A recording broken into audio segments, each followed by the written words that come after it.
Hi guys, in this video, I'm gonna show you how to verify your Discord account.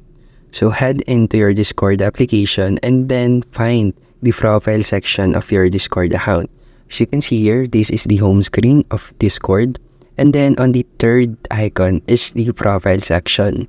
So as you can see, the profile section has settings icon on the right top corner of the screen.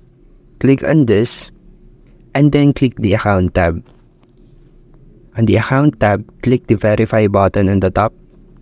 And then as you can see here, Discord has already sent an email for us to verify our account. So let's click the resend email and then head into our Gmail application. Reload it and then click on the verify email address for Discord. Now click the show quoted text and click the verify email. And we are now verified in our Discord account. So that is how to verify your Discord account, and thank you for listening.